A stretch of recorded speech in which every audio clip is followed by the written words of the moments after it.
Good morning, नमस्कार। पूर्ण संख्या इंग्लिश में इसको होल नंबर बोलते हैं। तो पूर्ण संख्या की परिभाषा क्या है? ये पूर्ण संख्या का प्रयोग कहाँ कहाँ होता है? पूर्ण संख्या जो है वह छठवीं से बताना शुरू कर देते हैं। छठवीं, सातवीं, आठवीं, नौवीं, 10वीं, 11वीं और ये सभी क्लास में पूर्ण संख्या का प्रयोग होता ही रहता है। ये पूर्ण संख्या का प्रयोग होता ही रहता है। ये कोई न कोई अध्याय में इसका प्रयोग होता है, निश्चित रूप से होता है ये। तो पूर्ण संख्या की परिभाषा क्या है? ये इस परिभाषा को स्पष्ट कर देता हूँ कि पूर्ण संख्या किसे कहते हैं।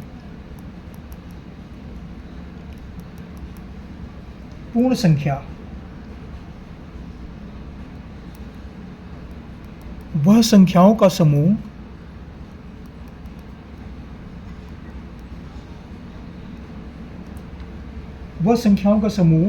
जिसमें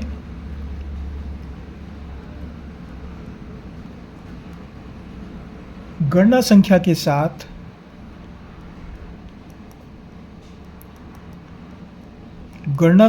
साथ शून्य भी शामिल हो। शून्य भी शामिल हो, उसे पूर्ण संख्या कहते हैं।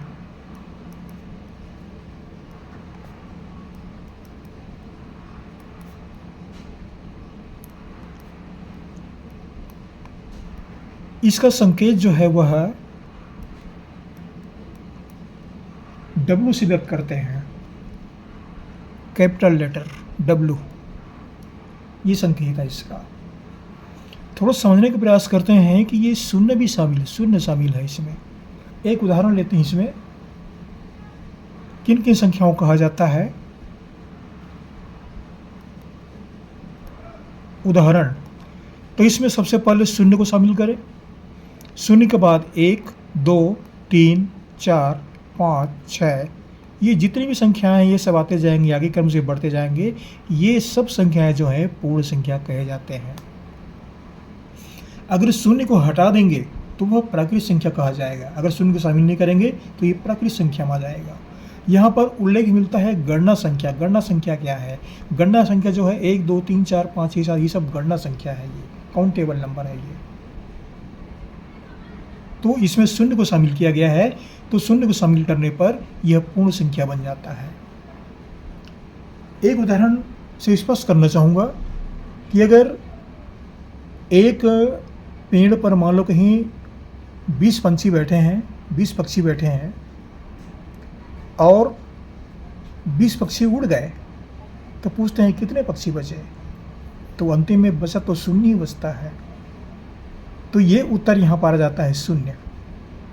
कहने का मतलब यह है कि जो प्रश्न किया गया है वह प्रश्न शून्य के बिना पूर्ण नहीं हो रहा है। ये कहने का आशा है। कोई प्रश्न किया गया शून्य के बिना, वह प्रश्न पूर्ण नहीं हो पा रहा है। अगर 20 में से 15 पक्षी उड़ गए तो कितने पक्षी बचे? बोलेंगे 5 पक्षी। तो ये तो ठीक है, ये 5 आ गया, लेकिन पूरा कहीं निकल गया। 20 में से 20 पक्षी उड़ गया, कितने बचे? 0। तो यहाँ पर ये कार्य की पूर्णता जो है वो सिद्ध होती है। 0 जो है कार्य की पूर्णता को सिद्ध कर रहा है ये। तो ये इस तरह से ये पूर्ण संख्या जो है 0 के बिना पूरा नहीं हो रहा है ये। इधर जितनी भी संख्या है वो सब सही है, लेकिन यहाँ पर अगर पूरा कहीं निकल गया तो यहाँ पर 0 को शामिल करना पड़ता है।